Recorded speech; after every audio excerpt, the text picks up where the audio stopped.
RFI, grand reportage. Nathalie Amar. Un grand reportage est aujourd'hui en Bolivie, un pays très majoritairement, à plus de 90%, catholique, mais où d'autres religions minoritaires cohabitent. Dans la capitale, La Paz, il existe ainsi une toute petite communauté musulmane. Ses membres ont découvert l'islam sur Internet, pour certains, grâce à une rencontre, pour d'autres. Comment vivent-ils leur religion? Quelles difficultés rencontrent-ils? C'est le grand reportage de David Bachet.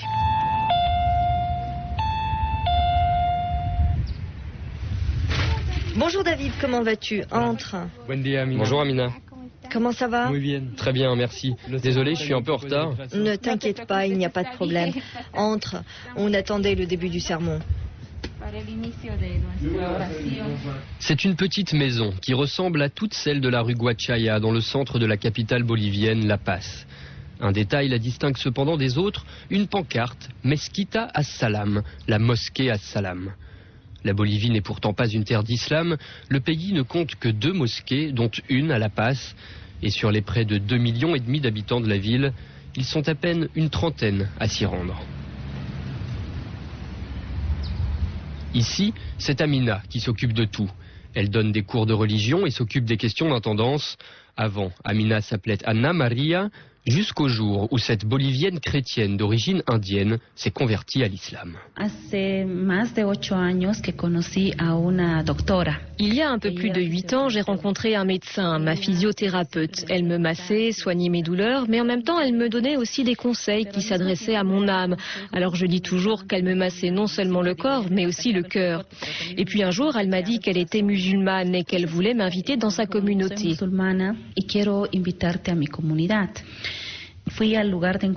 J'y suis allée. Quand je suis arrivée là-bas, j'ai dû enlever mes chaussures parce qu'on ne pouvait pas rentrer avec, et j'ai mis un voile parce qu'ils me l'ont demandé. Ce jour-là, l'expérience m'a plu. L'homme qui dirigeait l'office m'a demandé si je voulais en savoir plus sur l'islam. Il m'a dit qu'il n'y avait qu'un seul Dieu, le même que celui des chrétiens et des juifs. Une chose après l'autre, il m'a parlé de la religion musulmane, et tout ce qu'il me disait, je le ressentais vraiment dans mon cœur. À la fin, il m'a demandé si je voulais devenir musulmane. Alors je lui ai répondu oui, même si j'avais un peu peur parce que tout cela était nouveau, inconnu. Et voilà comment je me suis convertie. La communauté musulmane de La Paz n'est pas constituée d'immigrés musulmans. Elle n'a pas été fondée par une diaspora, mais par des Boliviens pure souche. Ici, 90% des fidèles sont des Boliviens convertis, et parmi eux, 70% de femmes. Ainsi, chaque conversion est une histoire étonnante. Marilyn Morales a 43 ans. Elle s'est convertie il y a 4 ans devant son écran.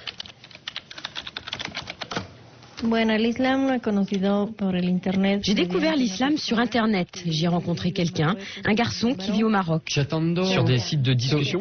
Oui, en chattant. Donc il me parlait beaucoup de l'islam. D'ailleurs, au départ, je n'y comprenais pas grand-chose parce que mes racines sont catholiques, mes parents sont catholiques. On a dû parler comme ça pendant 1 an, sans que je ressente aucune attirance spéciale pour l'islam. Mais on a continué à discuter, et puis j'ai fini par percevoir la logique de l'islam, à apprécier la logique, la vérité de certaines choses. Donc j'ai décidé de me convertir et j'ai fait ça sur Internet, sur une page Paltalk. Sur quoi ? Paltalk, ça s'appelle Paltalk, un peu comme Hotmail ou Facebook, disons. Mais là, c'est Paltalk. Et donc, sur ce site, il y a une page, une salle de conversation réservée aux musulmans. Et c'est là, sur Internet, que je me suis convertie, que j'ai fait ma profession de foi et que j'ai adopté l'islam. Et ensuite, comment as-tu découvert la communauté de La Paz ? C'est une histoire amusante parce qu'après avoir choisi l'islam, je me sentais heureuse bien sûr, mais en même temps, je pensais être la seule musulmane de toute la Bolivie. Jusqu'au jour où je me suis connectée sur un site et j'ai écrit « Help, aidez-moi, je cherche des musulmans en Bolivie ». À ce moment-là, une sœur égyptienne m'a répondu. Elle m'a dit qu'elle avait une amie musulmane en Bolivie. Une sœur égyptienne m'a donné le numéro d'une sœur bolivienne. Alors j'ai appelé et je suis tombée sur Amina qui m'a introduite dans la communauté. Reynaldo, lui, ne s'est pas converti en ligne.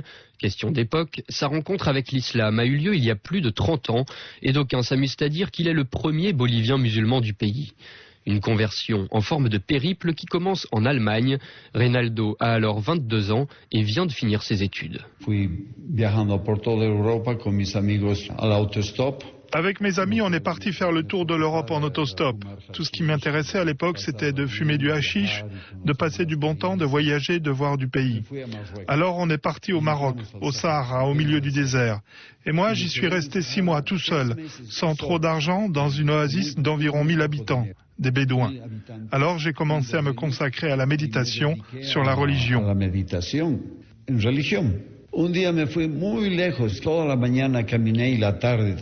Un jour, j'ai beaucoup marché. Toute la matinée et tout l'après-midi, j'ai marché. Et lorsque j'ai voulu rentrer à l'oasis, je me suis rendu compte que j'étais totalement perdu. Il n'y avait que du sable, une mer de sable partout, des dunes de sable. Alors j'ai vraiment eu peur et j'ai pensé que j'allais mourir.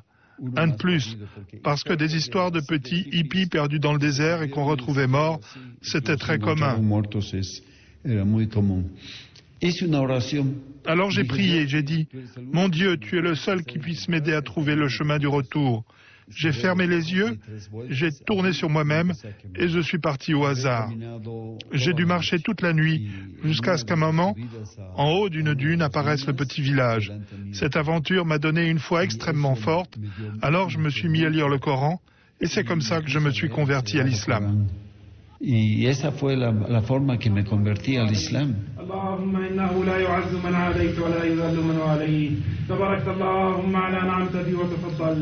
Au Maroc, Reynaldo a donc rencontré Dieu. Il y a aussi rencontré sa femme, Rama, qui l'a suivi jusqu'en Bolivie. Et si Rama fait aujourd'hui partie de la communauté musulmane de La Paz, c'est bien grâce à son bolivien de converti de mari. Même si j'étais musulmane par mes racines, en réalité, je n'étais pas très pratiquante, je ne priais jamais. Mais quand j'ai rencontré mon mari au Maroc, il s'était déjà converti à l'islam. Lorsqu'il m'a demandé en mariage, il m'a dit « Je vais me marier avec toi, mais tu devras être une bonne musulmane. » Alors, je lui ai promis, mais je lui ai aussi dit que je n'étais pas sûre de moi parce que je croyais en Dieu, mais je n'avais pas la foi qu'il portait en lui. Alors c'est un Bolivien qui exige ça d'une Marocaine. Je lui ai promis d'être une bonne musulmane, mais je lui ai dit que je n'avais pas sa foi.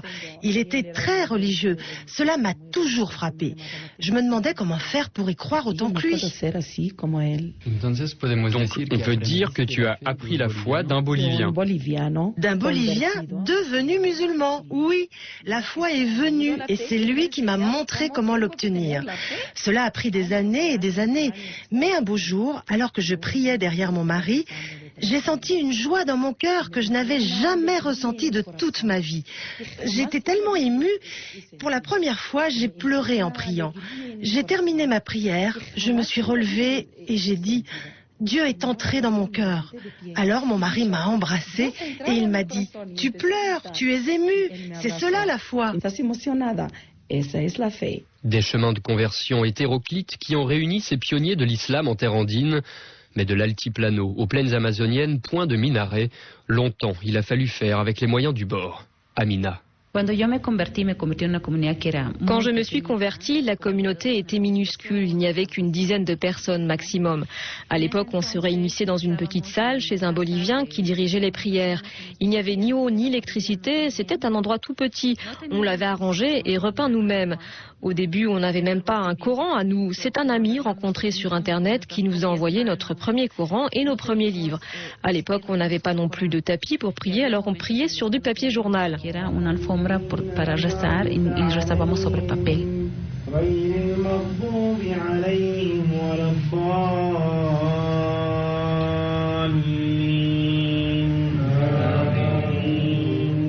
En juillet 2006, grâce au soutien d'une fondation britannique et au mécénat de musulmans du monde entier, la communauté a pu faire l'acquisition d'une maison transformée en mosquée.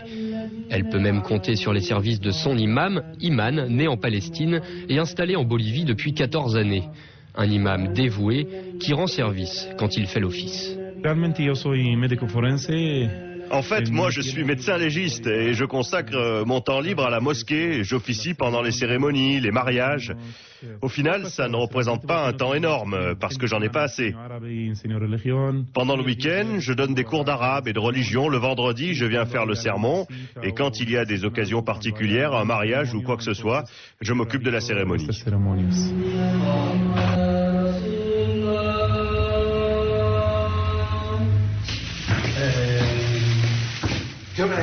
Quelle heure est-il? 2h moins 5. 2h moins 5? C'est l'heure pour le sermon. Oui, montons.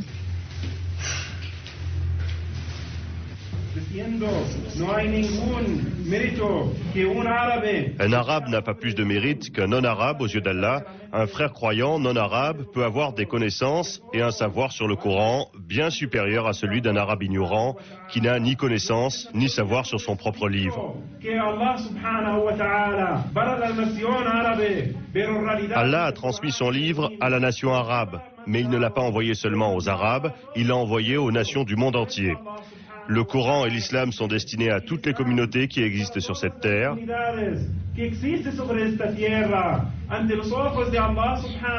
Ce qui compte aux yeux d'Allah est d'avoir la foi en son cœur, comme les compagnons du prophète Mahomet qui croyaient sincèrement en ce qu'on leur avait promis et enseigné sur Allah, sur le jardin du paradis et sur l'enfer. Le prophète Mahomet dit aussi: un érudit, un sage est plus fort face au diable que 1000 personnes qui adorent sans connaissance.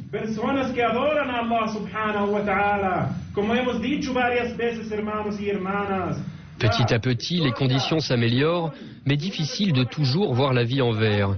Dans un pays où l'islam n'a rien de culturel, les difficultés sont nombreuses. Bien sûr, il y a ici des difficultés qui n'existent pas dans un pays arabe ou musulman, où les gens naissent musulmans, où toute la société est musulmane. Ici, pour un Bolivien, se convertir à l'islam, c'est vraiment quelque chose de nouveau. Il faut changer de vie. Et puis les coutumes, la culture bolivienne tendent à rejeter l'islam. Ici, les gens sont catholiques et surtout, ils sont mal informés. Les médias transforment les choses, ils diffusent un mauvais message sur ce qu'est vraiment l'islam. La religion musulmane n'a rien à voir avec le fondamentalisme et l'extrémisme. L'islam, c'est la sérénité et la paix pour tous les êtres humains. Ce fossé culturel, Amina en a fait la dure expérience auprès de ses parents.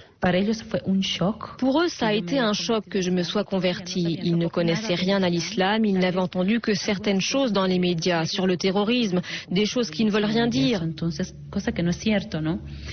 Je me souviens que quand je suis sortie de cet après-midi où j'ai découvert l'islam, j'étais tellement heureuse que j'ai commencé à courir et à sauter comme une gamine. Quand je suis arrivée chez moi, j'ai crié « Je suis musulmane !» et mes parents m'ont tout de suite répondu « Mais qu'est-ce qui ne va pas? Tu es folle? Qu'est-ce que tu as fait ?» Ce jour-là, mon père s'est énervé, il s'est mis à me frapper en disant « J'aurais pu comprendre si tu avais choisi d'être évangéliste ou quoi que ce soit, mais musulmane, qu'est-ce que c'est que l'islam? Qu'est-ce que ça veut dire ?» C'est à ce moment qu'il a commencé à me frapper en criant « Je t'ai envoyé dans une école catholique, je t'ai donné une bonne éducation, comment as-tu pu nous trahir et choisir quelque chose qui n'est pas dans la famille ?» Il l'a très mal pris. Ici, les gens ne sont pas habitués à l'islam. Exactement. Il y a beaucoup d'ignorance, mais surtout, comment dire, ce n'est pas seulement le manque d'information, mais une absence totale d'ouverture d'esprit. Les gens ne sont pas réceptifs à ce dont ils n'ont pas l'habitude. Si elle n'a pas été soulevée par la classe politique bolivienne, la question du port du voile s'est rapidement posée aux jeunes convertis. Ma mère ne me laissait pas me couvrir les cheveux par principe. Elle ne voulait pas. Elle me disait « Tu es bolivienne, tu n'es pas arabe, pourquoi mettre un voile ?» Je lui répondais « Mais maman, ce n'est pas arabe, ça pourrait être très bien bolivien, je pourrais mettre un tissu traditionnel. » Je lui disais que c'était un ordre de Dieu de se couvrir les cheveux, mais elle ne comprenait pas. Elle me disait que les gens me prendraient pour une folle. Alors il fallait que je sorte de la maison, les cheveux découverts, et quelques pâtés de maison plus loin, je mettais mon voile. Au retour, je l'enlevais avant de rentrer pour ne pas avoir de problème. Et quand les gens te voient passer avec dans la rue? C'est terrible et ça l'était encore plus au début. Les gens se moquaient de moi, il y en a qui m'insultent encore. Certains comprennent que je suis musulmane, d'autres me prennent pour une Hare Krishna. Dans le meilleur des cas, on croit que je suis une sorte de bonne sœur, mais on me traite aussi de folle. Ou on me demande si c'est Halloween ou le carnaval, des choses dures comme ça. Les gens ont du mal à nous accepter. Il serait plus facile de se balader à moitié nu que de porter un voile.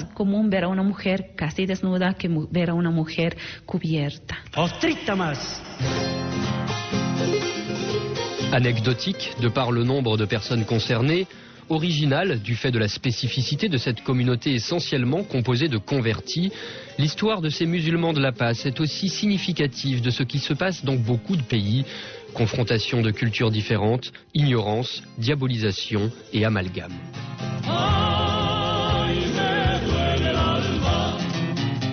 La petite mosquée en Bolivie. Réalisation Marc Minatel, technique Thomas Trochot, un grand reportage de David Bachet. Bonjour David Bachet. Bonjour Nathalie, bonjour à tous. Qu'est-ce qui vous a poussé à vous intéresser à cette communauté musulmane de Bolivie? Parce que vous le dites à la fin du reportage, elle est vraiment anecdotique, elle est minuscule. Oui, alors la raison initiale, elle n'est pas très glorieuse, c'est tout simplement la proximité. En fait, la mosquée était à 2 rues de chez moi. Alors longtemps, je suis passé devant sans la voir parce qu'elle a une tête toute banale de pavillon. Et puis un jour, j'ai aperçu la pancarte, j'ai compris qu'il s'agissait d'une mosquée. Alors évidemment, comme je suis curieux, j'ai sonné. On m'a invité à entrer. J'ai commencé à discuter avec Amina, vous savez, c'est la superintendante du lieu. Et puis voilà, j'ai eu droit à ces récits qu'on entend dans le reportage et j'ai pensé que tout ça valait la peine d'être raconté. Mais donc oui, j'utilise ce mot anecdotique parce qu'il ne s'agit pas non plus de dire que la Bolivie est un nouveau pays musulman. Ce phénomène dont il est question dans le reportage, c'est un micro-phénomène. En Bolivie, selon les estimations, il y aurait entre 500 et 2000 musulmans au plus, sachant qu'il n'y a pas de recensement officiel de la population musulmane. Mais en tout cas, ce qui est sûr, c'est qu'ils sont très peu nombreux. Il existe des pays en Amérique latine où les communautés musulmanes sont relativement importantes. C'est le cas du Brésil, du Mexique, c'est surtout le cas de l'Argentine où il serait plus de 700 000. Mais là, la situation est tout à fait différente. Alors qu'est-ce qui différencie justement ces musulmans de Bolivie de ceux des autres pays latino-américains, David? C'est différent parce que dans ces pays, les communautés musulmanes sont nées avec l'immigration. Dès le 19e siècle, des Libanais, des Syriens, des Palestiniens s'y sont installés et ce sont eux qui ont importé l'islam. Et si aujourd'hui des Brésiliens se convertissent, c'est à la base par l'influence de ces populations immigrées. Ce schéma-là, c'est le même qu'en France en fait. En Bolivie, ça n'a rien à voir. Cette communauté, elle s'est créée ces toutes dernières années et elle a été créée ex nihilo par des Boliviens sans qu'aucune diaspora musulmane vienne jouer un rôle. Une communauté toute neuve, donc qu'est-ce que ça change, David ? Alors ça change pas mal de choses et c'est un petit peu ça que j'essaye de donner dans le reportage. D'un côté, ça change le fait que les Boliviens qu'on a entendus sont confrontés à des difficultés qui sont liées à ce fait que la majorité de la population du pays ignore totalement ce qu'est l'islam. Beaucoup n'ont même jamais rencontré un musulman et c'est d'ailleurs ce qu'explique assez bien l'imam dans le reportage. Mais dans le même temps, certaines de ces difficultés font largement écho à ce qui se passe dans des pays où, comme en France, l'islam est présent depuis de nombreuses années et où les musulmans sont certes minoritaires mais tout à fait présent, tout à fait visible, comme on dit. Exemple, la tournure prise par le débat sur l'identité nationale qui vient de s'achever, ou encore les polémiques sur une éventuelle loi contre le voile intégral. Donc l'idée, c'est aussi de poser des questions sur le sens à donner à tout ça. Comment se fait-il que même en Bolivie, où il n'y a ni musulmans ni terrorisme, on retrouve cet amalgame entre islam et extrémisme? Les raisons qui poussent une Anna Maria bolivienne à se convertir à l'islam, comme dans le reportage, sont-elles comparables à celles qui peuvent motiver aujourd'hui un Jean-Baptiste français à le faire? Ou dans un autre contexte encore, un Malien du pays d'Ogon, né dans une famille animiste, mais dans un pays où plus de 80% de la population est musulmane? Alors voilà, avec ce reportage, j'ai vraiment voulu raconter une histoire, une anecdote, comme on disait tout à l'heure, mais une anecdote qui m'a semblé amusante d'abord, et puis qui m'a ensuite fait me poser beaucoup de questions. Donc voilà, ces questions, je vous les pose aujourd'hui à vous, Nathalie, et à tous les auditeurs. Merci beaucoup, David Bachet. Grand reportage en Bolivie, à la petite mosquée de La Paz. C'est à retrouver à tout instant, quand vous le souhaitez, sur le site internet de Radio France Internationale, www.rfi.fr. Demain, alors que